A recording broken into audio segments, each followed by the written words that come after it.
Pourquoi vendre son bien immobilier? Salut, c'est Greg, j'espère que tu as la forme. Aujourd'hui, nouvelle vidéo, on va parler de raisons, de 6 raisons principales pour lesquelles on va mettre un bien immobilier sur le marché et comment nous on va pouvoir s'en servir pour justement négocier fortement, parce que tu sais qu'on est là pour faire des bonnes affaires, faire des bons achats.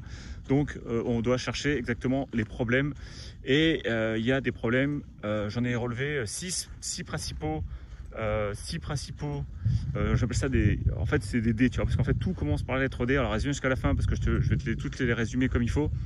Donc le premier et pas des moindres, c'est ce qu'on appelle un décès. Alors un décès, ça va être typiquement dans la famille une personne âgée qui a un appartement et qui a vécu un certain temps dans cet appartement et qui du coup se décide, enfin la famille, comme ils sont à distance, décide de vendre cet appartement. Donc c'est typiquement l'appartement de papy et de mamie. Et donc là, on peut faire une très bonne affaire parce que en général, il n'y a plus de crédit en face. Et c'est les biens qu'on peut le plus facilement, enfin ça fait partie des biens qu'on peut le plus facilement négocier parce que du coup, il n'y a plus de crédit en face. Les enfants veulent récupérer du coup le montant de la vente. Donc là-dessus, il y a un peu de négociation. Et comme il y a un peu de travaux, en plus, comme le bien est resté habité un paquet de temps et qu'ils n'ont jamais fait de travaux, donc ça, c'est plutôt un bon plan pour nous. Donc ça fait partie de ce que j'appelle le premier point, c'est-à-dire les décès. Ensuite vient un autre point qui est intéressant, ça va être tout ce qui est divorce. Alors là, désolé, un mariage qui casse, ça peut arriver. Là aussi, autre point extrêmement intéressant pour nous, c'est que ils sont un peu pris à la gorge.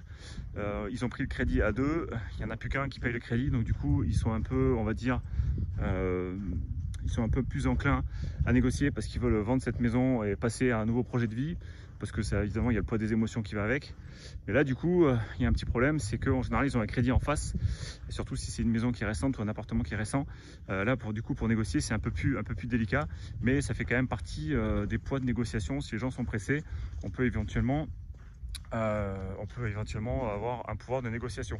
Donc ensuite il y a les défauts. Alors les défauts, là aussi c'est pareil, ça va être tout ce qui va être on va dire travaux, séisme, on va dire des problématiques liées au fait que il y a eu à un moment donné un problème et que les gens ne peuvent pas couvrir les dépenses liées à ces problèmes de travaux. Alors ça peut arriver si tu as eu un dégât dans un appartement, ça peut arriver s'il y a eu par exemple une tempête et que du coup l'assurance prend pas en charge par exemple les frais de toiture. Enfin j'imagine des choses, tu vois, mais je me dis les défauts sur un bien immobilier quand il y a des travaux, quand il y a beaucoup de travaux, par exemple si c'est un bien qui était resté à l'abandon pendant un paquet de temps et que du coup il y a une énorme enveloppe de travaux, que ce soit gros œuvre ou seconde œuvre, pour réussir à mettre le bien en état, du coup ça pour nous c'est quand même une excellente nouvelle parce qu'on va pouvoir négocier très fortement ce bien immobilier. Donc décès, défaut, et ensuite vient en suivant ce qu'on appelle la distance. Alors la distance c'est quoi? Ça va être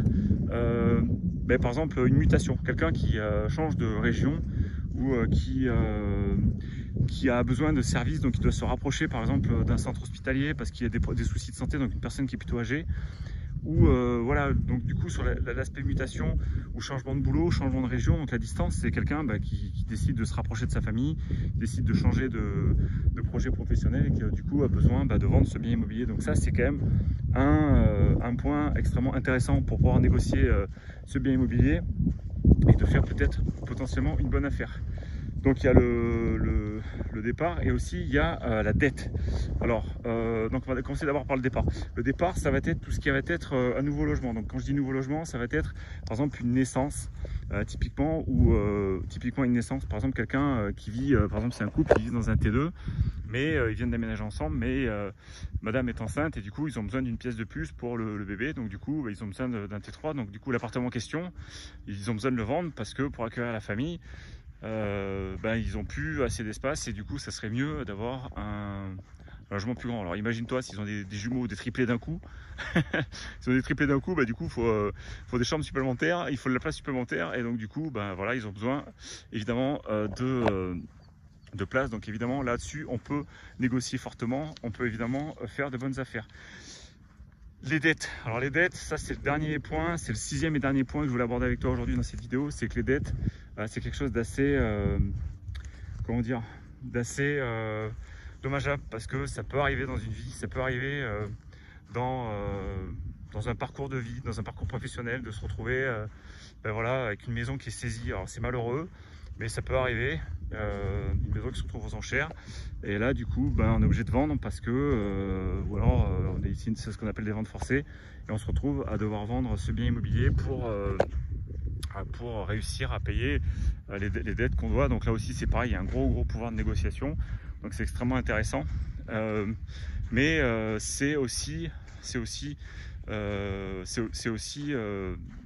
voilà, avoir des dettes.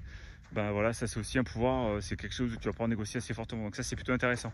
Donc je te répète, donc il y a 6 points souvent qu'on retrouve très souvent.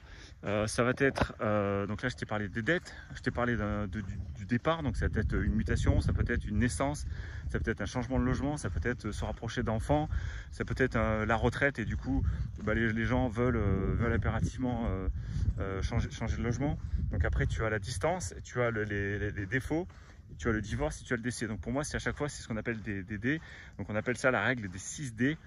Ça permet justement de se dire ben, forcément quand tu vas trouver un bien immobilier sur le marché, que tu vas commencer à poser des questions à l'agent immobilier, ben, tu vas te demander ben, est-ce que ça rentre, est-ce qu'il y a une raison précise de la vente, et en fait en règle générale tu vas très vite te rendre compte que c'est bien souvent une de ceux-là. En fait la liste que je viens de faire aujourd'hui, tu as 90% de chances de tomber dessus. Donc je te répète, c'est décès, divorce, défaut, distance, départ, dette. Et en plus de ça, ce qui est génial, c'est qu'elles sont cumulables. C'est-à-dire que tu peux très bien cumuler la distance avec une dette, tu peux très bien cumuler un décès, distance avec un défaut parce qu'il y a des travaux. En fait, tout est cumulable. C'est ça qui est absolument génial, c'est que plus tu vas trouver de problématiques autour du bien immobilier en question, plus tu vas pouvoir réussir à négocier fortement le bien parce que tu vas cumuler tout un tas de